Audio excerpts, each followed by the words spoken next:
আসুন এবার আপনাদের পুরুলিয়ার ছবিটা দেখাই। পুরুলিয়ার ছবি দেখছেন আপনারা, যেখানে পঞ্চায়েত অফিসে তালা ঝুলিয়ে বিক্ষোভ চলছে।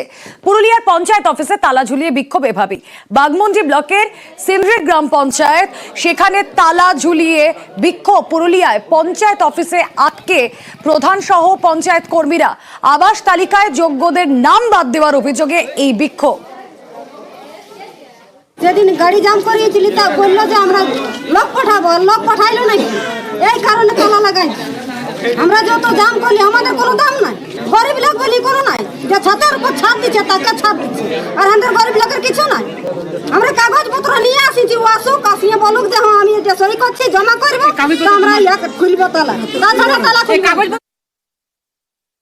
পঞ্চায়েতে সিমরি পঞ্চায়েত, এখানে যারা মানে ঘর লিস্টে নাম ছিল আর যার ঘর নাই সে তারা পায় নাই, আর যার বাড়ি আছে দোতলা সেগুলো পাইছে, সেই জন্য তারা অভিযোগ জানাচ্ছে। সেই কারণে তালা বন্ধ করে রেখেছেন? হ্যাঁ, সেই জন্য তালা বন্ধ করে রেখেছি। কারা আছেন ভেতরে আপনারা? আমার অফিসারগুলো সব। আবাস বিক্ষোভে পঞ্চায়েতে তালা। পুরুলিয়ার মানবাজারে আবাস বিক্ষোভে তৃণমূল, বিজেপি, সিপিআইএম পরিচালিত পঞ্চায়েত অফিসে তালা তৃণমূলের। আবাস তালিকায় তৃণমূল কর্মীদের বাদ দেওয়ার অভিযোগ। বাম বিজেপি পঞ্চায়েতের বিরুদ্ধে কলকাঠির অভিযোগ।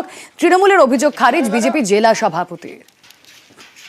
বর্তমানে যে তালিকাটা তৈরি হয়েছে সেখানে দেখা যাচ্ছে যোগ্য উপভোক্তা তাদের নামগুলি কাটা গেছে। এমনকি দেখা যাচ্ছে সিপিএম নেতাদের দুতলা একতলা বাড়ি, পাকা বাড়ি থাকা সত্ত্বেও তাদের নাম আছে, এবং আমাদের যে তৃণমূলের সমর্থক তাদের বেছে বেছে ঘরগুলো কেটে নেওয়া হয়েছে। বর্তমানে বাতিল করা হলো কেন এটা আমরা বুঝতে পারছি না। ধানারা গ্রাম পঞ্চায়েতে যে আছে তালা দিয়েছে, দিয়েছে, তাদেরকে হয়তো সে পঞ্চায়েত বাদ দিয়ে দিয়েছে। যাদের দালান বাড়ি আছে তাদের হয়তো ওরা নাম বাদ দিয়েছে। বাকি তৃণমূলের সমস্ত পঞ্চায়েতে এই ধরনের লোকেরই নাম রয়েছে।